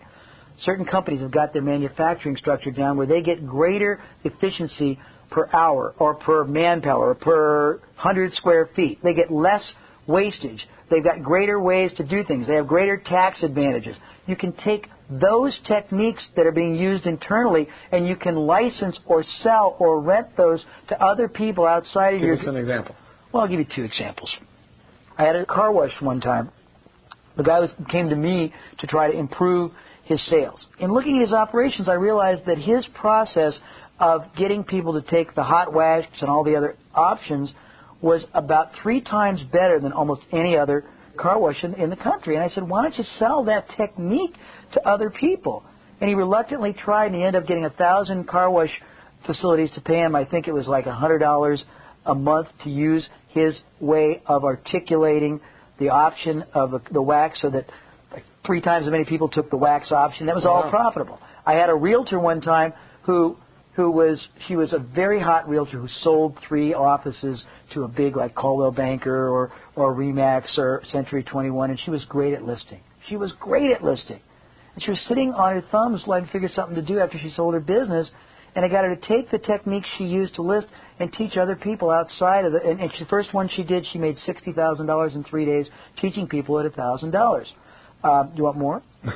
I mean, so the point is, within your company, if you look at the way your company operates, chances are every company, they've never thought about this because it's just the way they do business. They either sell better. They have ads that maybe they don't even use anymore that pull better on average than the industry norm. They have better closing mechanisms. They have a higher frequency of repurchase, a higher unit of sale. They operate the manufacturing facilities more effectively, more properly, with less downtime, with less wastage. They get greater yield per employee or per dollar or per hour. They have more efficient delivery. They have a lower or higher what's called CSI or Customer Satisfaction Index. They've developed techniques that give them legal tax loopholes they don't know about. All of those processes can be standardized and can be sold or licensed or trade or leased or contingency made access to people for monthly fees, for buyouts, for percentages. You can do that for your employer and set up a profit center that can make tens of thousands, hundreds of thousands, millions of dollars, and you can set yourself up with the right proposition and the right structure and the right signed agreement to get that revenue residually forever, even if you quit your job. Does that make sense? That makes total sense. I mean, that's just one way, but there's tons of ways you can, and you don't have to do it there. You can do it also for other people. You can buy and sell concepts. You can be a brokerage firm. I mean, so the idea is how many more ways can you make? And by the way, I'm talking predominantly in a money making. I'm just giving the one aspect of your company. There's a flip side. How many ways can you get your company more efficient? Because their idea of downsizing is very limited. Most entrepreneurs don't have the slightest understanding of all kinds of ways to reduce their costs, to improve their productivity. And I was just talking in the first segment of this interview about ways to increase sales. Well, the flip side is all kinds of things. If you just improve such things as if you reduce attrition, which is the loss of customers, or conservation, which is the retention of customers, a 10% reduction in loss, and most people don't ever measure how many customers don't come back, but if you look at your inactive customers, how many new customers come, how many buy this year, how many didn't buy that were on the customer list last year, that alone can increase your sales. All you do is look at other ways you can bring your employer improvements, efficiencies, reductions that they wouldn't have done on their own, and you can ask for percentages of savings, of increased productivity. You can ask for bonuses. You can ask for that residually and not tie it to your job. And with a few simple phrases uttered on paper and signed, They can downsize you and terminate you, and you can still get a residual check for life. And what I've done with a lot of people when they did that was teach them to go to the employer and get a buyout. Interesting. Oh, that's exciting. So they get a lump sum. Oh, that's wonderful. So in other words, which they can maybe start a new business with. That's right. Or get the employer to fund things for them, or give them space, or give them capital, or joint venture with them. It's all kinds of things you can do. It just takes the ability to, or the Australians coined it, step outside the box, move outside your paradigm. Maybe a good example of that I remember being shared with me was an example where I think you were talking to someone about the customers they weren't getting. They'd run some advertisement and people had not bought their product or service, and you turned around and said, well, that's a great opportunity. If they've not bought, they're not necessarily going to buy from you, but they're going to buy from somebody. Why not sell that to your competitors? You're even figuring out how to maximize or optimize the people that don't buy from you. Let's talk about that and relate that to, if you would, thinking outside the box, so to speak. Well, let's talk about upside leverage and optimization for a minute. People are limiting even if you understand what you think I said, you tend to think about it only in the context of your business. Think about it in the global expanse that there's all these people who don't have a clue what they're doing, business owners, competitors, if you will, complementary people and competitors, who are spending enormous amounts of human capital and money bringing in prospects, bringing in customers, and you are too. So I believe that one of the greatest areas of opportunity and optimization and profit is in the people. People don't sell. I did a seminar one time, made $200,000 on this. I was selling a training program to put people into a certain kind of business. I went to Entrepreneur Magazine and saw 2 or 3 other people who had a similar training program. I went to them and asked them if they would let me furnish them with a letter they would send to their existing people who paid to go to their training. They refused, both of them. I said, fine. Do you have prospects who inquired and didn't convert? They said, sure, we got tons of them. I said, great. Will you sign a letter to them saying, in essence, this: we were gratified when you inquired. We were saddened you didn't take advantage of our training, but we realized there must have been one of a few reasons. Either the timing wasn't right, it was too expensive, or the opportunity didn't work for your skill set. If you're still wanting to go in business for yourself, there's only one other person we think might help you, and they recommended me. And I made $200,000 by getting them, because I said those people didn't respond because they weren't interested in going in business. You either didn't have the right compelling offer, you didn't make the right proposition, your concept was wrong, your approach was wrong, your people were wrong. But they raised their hand for a reason. Right. I can give you more, but does that help you? Yes, it does.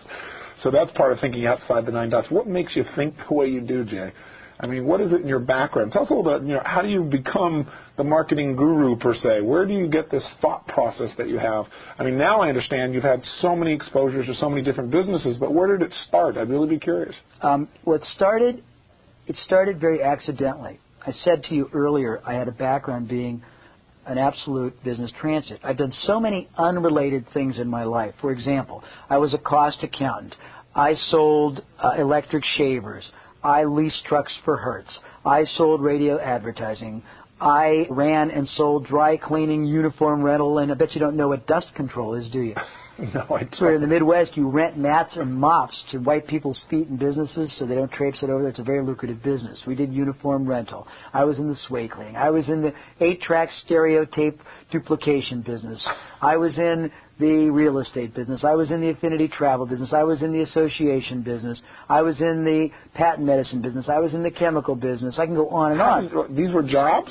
Some were jobs, some were part-time, some were joint venture. I said I had 2 kids when I was 20. I had no college education, and I had to basically use my ingenuity and my agility. And sometimes one time I had 3 full-time jobs. No one knew it. They were all selling, and I made big profits at all of them. Because I always learned to deal with results, not time. Right, so what you did is rather than having salaries at those times, you got a percentage. Everything was variable. But what I realized, when I would leave a job, most people have a period of their life where they have an experience and they do something. Then a lot of people go to a totally unrelated field and they sort of turn off. They sort of compartmentalize and they relegate to the catacombs of the dusty past everything they've learned. I had this tendency to say, what did I learn about that situation that made sense? And I'll go back, for example. When I was in a cost accountant, I learned the lowest allowable cost of something. And I thought, that's interesting. When I sold shavers, I learned about co-op advertising. I learned about selling, that even though you had distributors, they never bought if you didn't sell through to a retailer. So dealing with distributors was almost a nuisance because they would not buy a lot unless you gave them orders, so you had to sell the end user. I learned that purchases weren't always made based on the viability. It was other things you gave them. For example, I'll tell you a funny story, how I sold $200,000 worth of shavers in Indianapolis. At Christmas time, I was very curious. Most people need to be more curious, and curiosity and discovery is an external process. It doesn't occur if you stay limited myopically to what's going on in your industry. I studied everything, and I learned that billboard companies selling billboards, normally no one bought billboards from December the 15th to January the 15th. It was a dead time, and most everyone who bought up till then got free advertising through then, and the billboard companies hated it, but there's no buyers. Well, I also learned that in shaver advertising, you accrued co-op. You bought something, and the manufacturer would give you a matching funds based on certain purchases. They would pay 50 cents on, you paid 50 cents up to a certain dollar. But most people didn't use it because the manufacturers had what I'll call tombstone ads that didn't sell, and most people didn't use it, and it dissipated, and if you didn't spend it, it accrued back to the manufacturer. I was the district sales manager for the city. I realized there was a lot of accrued, unused co-op advertising. That was point one. Point two, I realized there were all these billboards that weren't paid for, they weren't being used, and all these unhappy billboard companies. I went to the billboard companies and ended up to make a deal. I bought $200,000 worth of billboards for $10,000 cash because they were chagrined at all these advertisers who took advantage of them. I took the $200,000 worth of billboards, went to the biggest drug chain in Indianapolis, offered them $200,000 worth of billboards if they'd buy $200,000 worth of shavers. Oh my gosh! They were excited, but they would earn the $200,000 worth of shavers would have earned them $20,000 worth of co-op. So I ended up saving $10,000 on our co-op allocation in the process. But I learned various things as I went along. When I did ICEOT, I learned not only that you can get advertisers to accept performance instead of just a rate card, but I learned the value of the residual sale. I learned don't pay for advertising, pay for results. I learned to develop the back end. When I was in the lead generating business, I learned the four four critical factors of generating a lead that no one knows about. Well, that sounds like a good idea. It is. It's very fascinating. Most people don't understand. Everyone generates leads. A yellow page ad, a phone call is a lead. Somebody you meet. Leads have four critical factors. What they cost is only one. The conversion rate is the second factor. The unit of sale is the third factor, and the residual value is the fourth. Until you know all four of those factors, you don't know anything. People say, "Well, yeah, our leads cost us $25, or a new customer cost us $50," and that doesn't matter. What matters is what do they bring in the first sale? How often do they come back? What's the profit on them? Until you analyze all those, a lot of people who generate leads they don't even analyze them, but the few that analyze them, they standardize them all together. They say, well, a lead costs us $25, but you may have a lead coming from one source that costs you $100 that's 10 times more valuable than ones that cost you $5. Right. I learned all these things. I learned so many things. I became like the opening of the $6 Million Man. Do you remember that where they show the matrix, or they show the grid where they got the computer things going sideways and down and crisscrossing? That's what your brain looks like. Well, it is. When I look at something, I don't need to tell you, it's gotten to be automatic pilot. In the beginning, I disciplined myself to say, how many better ways, how many other ways? What have I learned from other people that could be applied?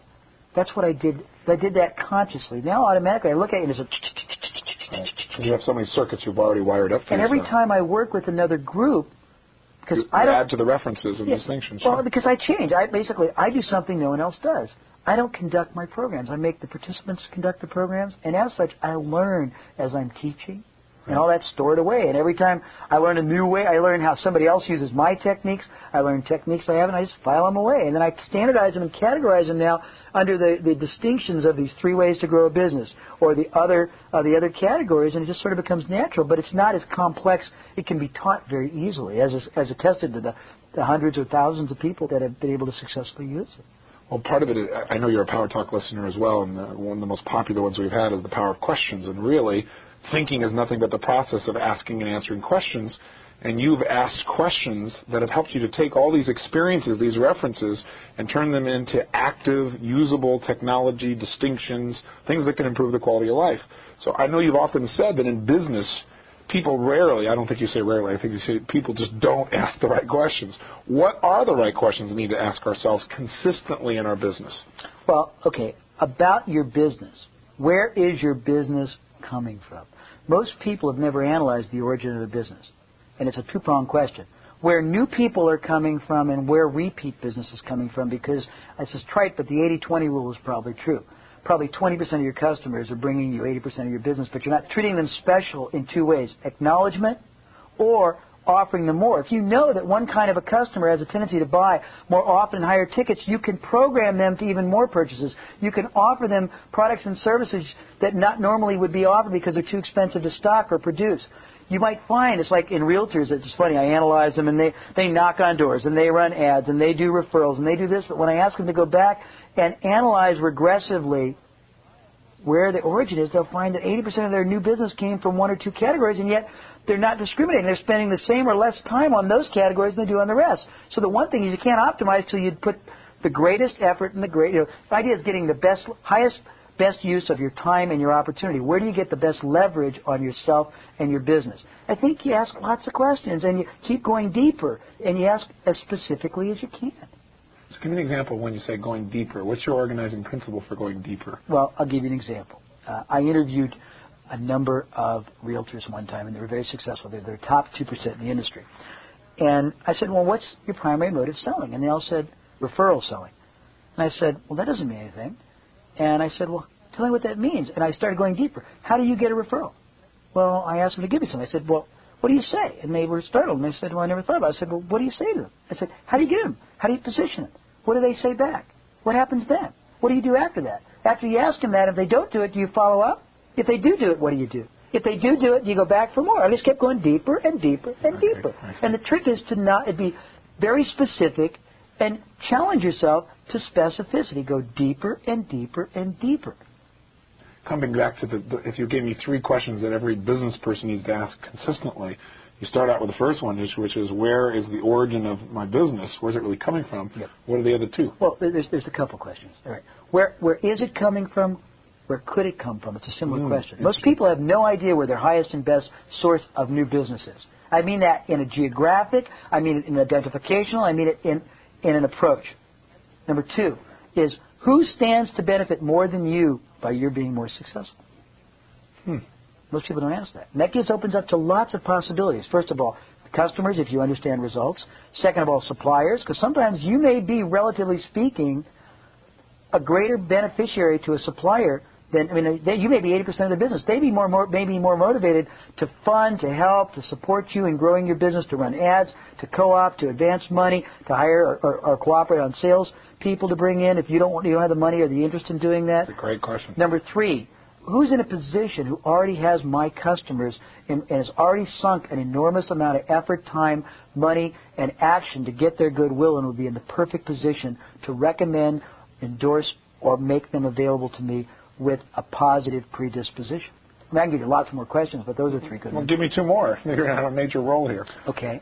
What other ways can I benefit from the goodwill I have with my customers in an ethical and beneficial manner to them? And one more. Okay.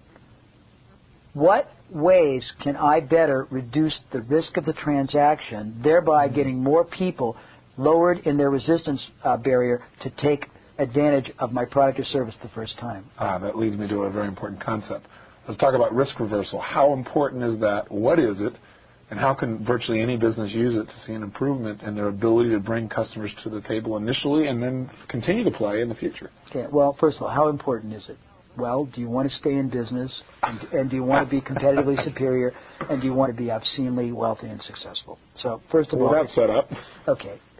Understand this. In any business, or any life encounter, but any business encounter, one side of the transaction is always being asked to assume all or more of the risk than the other. It may be done explicitly, it may be done implicitly, it may not even be consciously being done.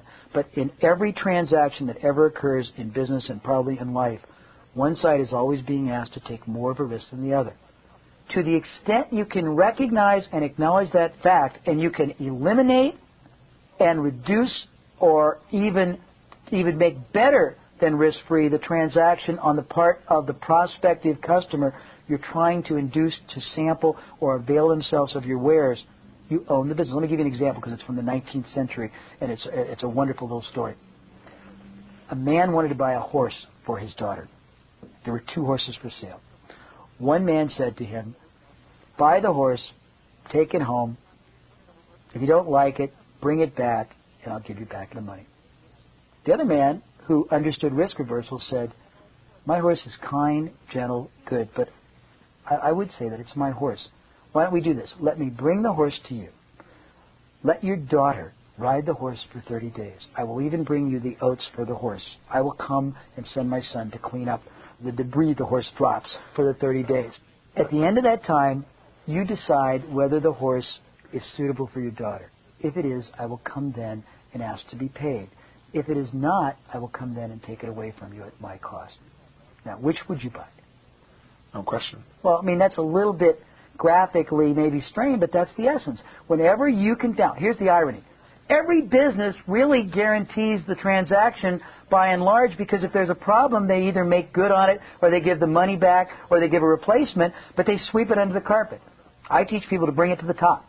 Make it a condition. Make it a powerful, very specific aspect of the selling transaction, and not in the way of saying satisfaction guaranteed. That's like saying service, quality, dependability. I believe you denominate very specifically, you would call future pacing the outcome one should expect. You give somebody a matrix or a discriminator to impose on what their benefit, what their result should be.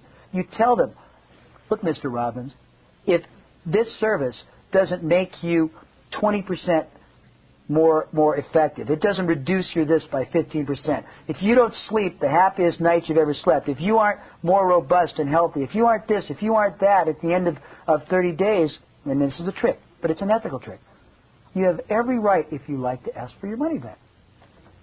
Interesting. It's a very powerful way. I believe in giving a better than risk-free proposition than most of my transactions. Basically, I want to make it so. Remember I told you about the coin where if you send it back, you get to keep, but I didn't say you get to keep the $100 worth of information, but you also get a $2 profit? Right. I want someone to be benefited so that at very worst, they come out advantaged for having at least taken a risk. They come out protected, advantaged, ahead of the game. And what is your belief that guides that process? What's your belief about people and what they really need in that situation? Well, I believe two things. That there's two kinds of people in business. Well, there's three. The people who actually render an incredible service and know it but don't tell it. There are people who actually render a great service and don't know it and don't tell it. And there are people who don't render a very good service or product. The latter, you can't do much with. They're not going to endure because the market will find them out no matter what. Right. And a risk reversal or guarantee is only going to help them the first time. In the repurchase cycle of life, they're going to get found out and they're going to fall out. They're not adding enough value. Okay. But the vast majority of people either do or can easily render such a superior service, or it can get their market to see them more distinctively or preemptively advantageous. But the only way to do that and make it easy is to I think you acknowledge the fact that, hey, even though I know that what I do for you, let's use J. Abraham Service, even though I know what I do for you is going to produce a great outcome, it's going to make you more profits, it's going to reduce your expenditures, you're going to spend less, you're going to make more, you're going to have more fun, you're going to build more net worth. You don't know that. Even though I tell you it's 3,500 people who have experienced it, you for yourself don't know it. So I see it as my job, as my charge, as my responsibility, Mr. Robbins, to allow you to avail yourself of it, to preview it, to experience it totally at my risk. Why? Because if it works the way I say, you're not going to want to not continue, so I'll be benefited. If it doesn't, I don't deserve to keep your money anyhow, and that's the basis that I operate on. Now, it's an interesting principle, because I had a meeting recently with a gentleman named Joe Carey from Good Times Video. They're the #1 video producer in this country now in terms of actual gross number of units, not gross volume. I think Disney's a little bit higher than they are. They sat down with Walmart and said, we want to put you in the video business.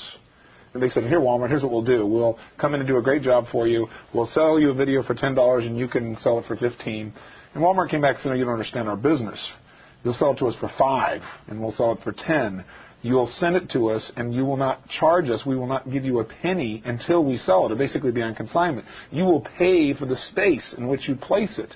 Not only that, but you will guarantee us a certain number of sales in that area by contract. And if we don't sell a product, you will pay not only for the shipping to get here, but you'll pay for us to ship it back to you. So Walmart has a bit of leverage in a relationship.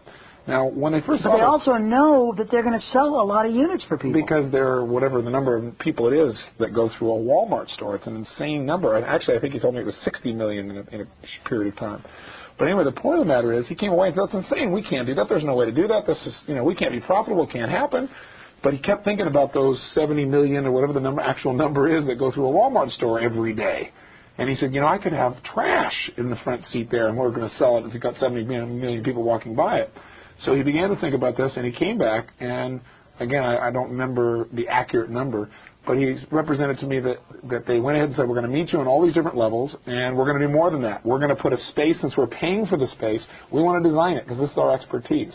We want to be able to come straight here and put it, not go through one of your buyers, but design how people are going to see these videotapes, when they're going to be there. We want to restock them directly. Anyway, the long and the short of it is, it cost them something like $10 or $12 million the first year, and they made no money. The second year, I think it cost them $7 or $8 million. This last year, which I think is their 6th or 7th year in relationship there, they made $500 million in business with a 25% net. And Walmart, not only have they served Walmart so well, and they have the information technology, the POS technology, to know the minute a videotape is sold. They know what videotape it was, what store, the minute it occurs, so they can keep track of what's most popular and replace it immediately. But they serve Walmart so well that Walmart has given them all their CD-ROM business for the future. And Microsoft said they wouldn't. They wrote a letter to, I had a chance to sit down with Bob Walton, who's, the son who's taken over Walmart. And they sent him a letter saying, we're not going to work through this Good Times video with our CD-ROM business. And they sent a letter back saying, well, you think we're crazy, but a lot of people thought Sam Walton was crazy also. These people know how to serve us, and if you want to do business with us in all of our stores, you have to go through them. So they have wrapped up that business by serving their customer, by doing, in essence, they were told what the risk reversal had to be. But they took it on, and they were willing to take what seemed like a loss in the short term because of the same principle you talked about. The back end for them is hundreds of millions of dollars. Ask yourself this question. I'm going to get back because it ties everything together. You have choices of buying a product or service from 5 vendors. 4 of them basically don't even mention guarantee or are very nebulous. One of them not only mentions it, but insists that be a condition of doing business. Insists you put them through the paces. Insists that the only way they sell to you. Helps you determine what your expectation minimally should be for you to be satisfied and get value. Which are you going to buy from? Now, people say, it's terrifying. I'm going to lose all my business if I do that. Well, because you can test anything small, and we'll talk about this in a minute, okay, and you can find out the answer and the risk or the opportunity on anything. It's very easy to test a risk reversal and never be compromised. You try it 2 or 3 or 4 times. You see how it increases. Remember you talked about baseline and variance, how it increases your baseline figures, your sales, your closures. Then you wait until the duration of time for the guarantee to expire and see what your incidence of refunds are or requests. But more importantly, the easiest way to do it is ask yourself this question. Does your product perform at the level you would promise? Most of them do. If it does, most people, when given a clear, more finite picture of what to expect on a denominated performance basis, see even greater advantage, see even greater value than just you're going to feel better. If I say you're going to feel better, that's one thing. If I say, Tony, you're going to sleep like you've never slept before. Your face is going to look radiant. Your eyes are going to sparkle. You're going to have 3 more hours of energy. Your wife is going to think you're incredible. And any way you want that to be interpreted, so all that would come across to me as hyperbole until you say, and if these things don't occur... Within 30 days, as long as you do your part of whatever the regimen or take the pill or follow the that's right, you've got to denominate it specifically. It's not, but most people don't tie it all together. You've got to really put your whatever on the line and but all you have to do is say this. What's my incidence of problems or refunds right this moment? And look and see what it is. Say, well, if that doubled, but my business doubled too, would that be a real problem? Because normally when you aggressively and powerfully and specifically and concertedly incorporate risk reversal into your selling platform, not just an aside at the end when there's a problem, but you bump it upstairs as part of the sales process you use, it will increase your closure rate massively. I can tell you, I have a client who's a founder of Federal Express. He used risk reversal and he increased his business quadrupled the first time he used it. I have another person who's the founder of the 33rd largest accounting firm in the country. He tried it to get clients and it doubled his closure. And the incidence of refund or unraveling was nil, but it presupposes you don't do it if you don't perform a great service. You don't denominate an expectation if you don't deliver it. The other thing I think that happens too is when you make a demand upon yourself and the customer doesn't have to do it, they actually tend to probably soften on you more than get harder on you because they see that you're truly committed. They see the integrity in which you're operating within the business. Right. This brings up another issue, which is really, we talked about earlier, the importance of creating a unique identity in the marketplace. So that when someone thinks of that particular product or service or that industry, they think of you ideally. How do you begin to do that in your mind? If you put a client here and they say, we're one of many, and you can pick any industry you want or example you want, but we're right now one of many, how do we develop or create a unique identity rapidly in the marketplace? What would you tell them would be the steps to take? Well, first of all, I call that either unique selling proposition or unique selling advantage or unique selling distinction. And it's basically what people see as the benefit or the advantage you bring them more superior, more beneficially, more advantageously to their self-serving needs than anyone else. Depends on who you are. It's not a standard because it differs for different situations, but it's a question of giving them what somebody else doesn't. And it can be a lot of things. Let's say you sell something hard versus something soft. Something hard is tangible. Something soft is services. Okay. If you sell something hard, you might throw something soft in with it free or very inexpensively to do it. You might double or triple the protection. You might do things other people don't do. They'll appreciate you and the performance of your product at a much higher level. No question. And their loyalty will be enhanced so, it's amazing. Tell me, as we wrap up here, let's get back to innovation for a second. You said you had a matrix for how to innovate, which is one of the primary ways to add value, create a unique identity. Mm-hmm. What is that matrix that you've come up with? Well, it's a process of starting to look at and capture and document and extrapolate that which other people are using. And the easiest way to start is look at your own life. In your personal or your business life, what products or services have you purchased? And start not being abstract. Meaning consistently you purchased them? It doesn't matter. It doesn't matter if it's consistently or one time. Okay. There's something that compelled you to buy it. Then having a matrix where you start asking yourself, why did I buy it, first of all? Okay. So the next question is, what about that desire motivated me? Was it performance? Was it start getting deeper and deeper? What was the outcome or the result I was expecting? Number 2, how did they convey that to me? Number 3, what selling, what closure, what risk reversal, what illustrative methods did they use to induce me? And start asking yourself questions like that. That's one part of the matrix. The next part is every day of every week of every month of the rest of your life, make it a point to visit, call upon, stop, inquire from everybody you meet or know in business, at least 2 or 3 people a day, and ask them a couple of questions. Number 1, how do you sell your product or service? More specifically, what's the most effective way your company has found to do it? What do you find to be the elements that make your sell the easiest to express? What is the selling philosophy you use? What is the basis you close your sales? What has impacted your selling strategy most? Then just asking lots of questions, and then asking yourself as you're getting this and documenting it, what about that can I directly apply? Exactly. That's how can I utilize this? Right. What about it? If I can't directly apply it, what about it could I indirectly apply? If I can't directly or indirectly apply about it, what could I? Who could? Yes, right. Who could? And then ask yourself that. Then the final thing is take everybody in your field that is not a direct competitor. That means if you're a regional company, then make a list of everybody nationally who's not competing with you and call one of them every day and say, my name is Jay Abraham. We are not competitors. I will never be selling in Los Angeles. I'm in Chicago. If you plan on selling in Chicago, please don't take my call. If you're not, I thought it'd be wise if we started a relationship where I shared with you what I've learned and what I do and compare it to you and ask you, what's the most successful selling technique you've done? What's the most effective relationship you've done? How do you guys do this? What is the most productive? And why should you recreate the wheel? Borrow from other people who've already done it.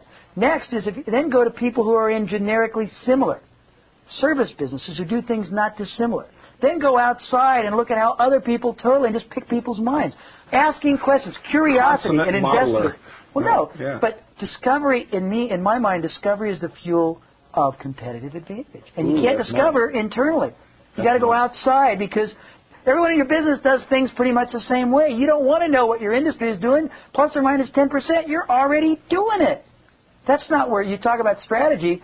You had a comment, a parenthetical comment to me which was accurate about if I don't change my strategy, I'm not going to get a different result. Well, it applies to these people too. No one in your industry is going to give you what you want.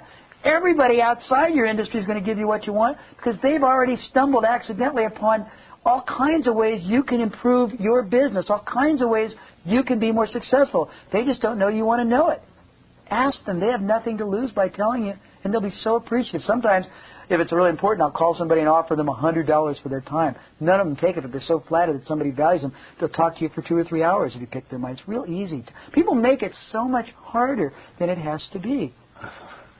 That's a core belief system that you have that seems to guide everything. Discovery is the fuel of competitive advantage. I like that. That's wonderful. Tell me, if a person is looking for a business right now, let's say, for example, they work for someone else and they really want to start their own business or they want to get in business, then how would you guide them to evaluate the type of business they would want to be in and the type of business they would not want to be in? Well, and I think earlier you said to me that you have some tools for how would you guarantee most businesses fail. Yep. How would you guarantee that a business would succeed? First of all, is look to see what businesses have customers that they're not maximizing, that you could basically create a business which would be a joint venture relationship with them where you could take fullest advantage of the enormous investment they have already made, the enormous goodwill they have already established, the enormous money they are continually spending on facilities, on equipment, on personnel, on advertising to sell or offer other logical extended products or services under the confines of the company. There's lots of examples. But basically, you find products or services. Most businesses I look at sell one product or service. They only think of themselves in the context of, I sell this product. When in fact, the very acquisition of that product means that a customer has to have pre-done one thing and then post-do something else to make usually that product work. It integrates with other products or services. Okay. All you got to do is say, what are the other products or services before and after they buy yours that they need or want? Find a way to make an association with somebody else who represents that. Come together with a company who sells one, do a joint venture with them, and you can make more money.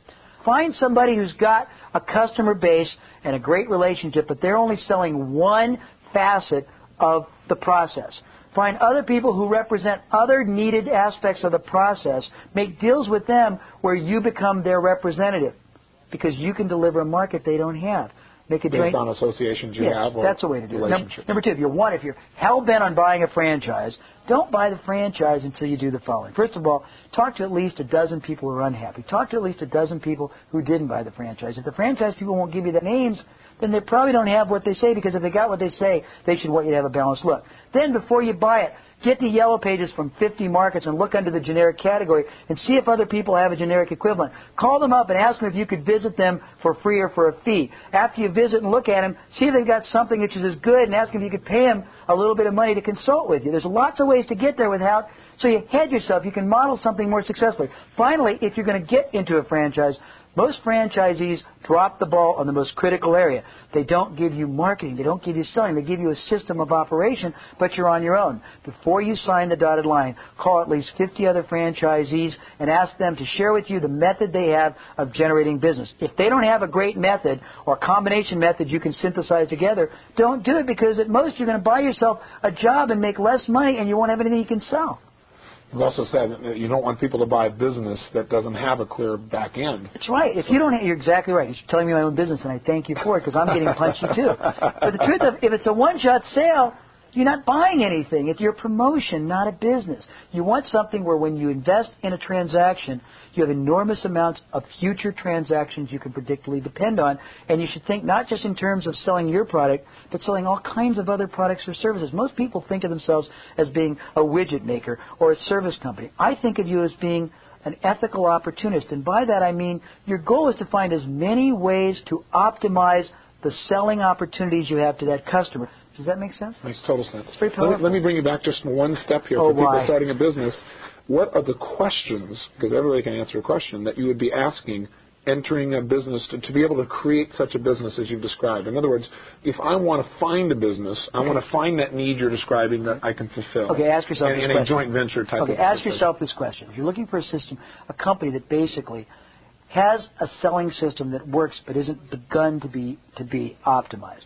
You're looking for a company that has enormous goodwill with customers that on their own, accidentally and automatically, are repurchasing over and over again but aren't being programmed. You're looking for a company that has at least one and hopefully multiple sources of revenue and that could easily adapt to multiple pillars that we're talking about. Okay, first thing I would do is, with permission, I would analyze the marginal net worth characteristics of the business. I would learn what's a customer worth. What predictably will they be worth? And then I'd ask myself this question. And you got to learn, and I didn't really give you a great education in this, but predictably, how many more ways can I extend the life of the customer? Because that's the surest way you've got to hedge.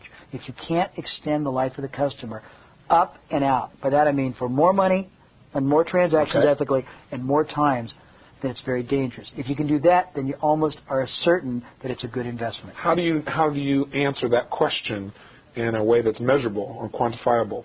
Is there a way? Do you have a system? Yeah, there is. First of all, you got to shop the business yourself. You got to ask permission in confidence, I guess, if they're the slightest bit apprehensive, with the warrant that you'll give them a release or a confidentiality statement, to call and talk to some of the customers as if you were a representative of the company. You got to find out for yourself firsthand, not through conjecture, what the goodwill is, what the loyalty is, what they see as the benefit, how much more leverage you've got in them by asking trial balloon questions, so you can see how many more products or services or programming you can do with that customer, or whether their product or service are programmed out, or whether they're loyal or disloyal. And it's a process you've got to go through. It's a laborious. Most people are too eager to spend their money and commit their fate and their destiny to a business they don't know enough about, and as a result, that's why 2/3 of them are going to fail. That's right.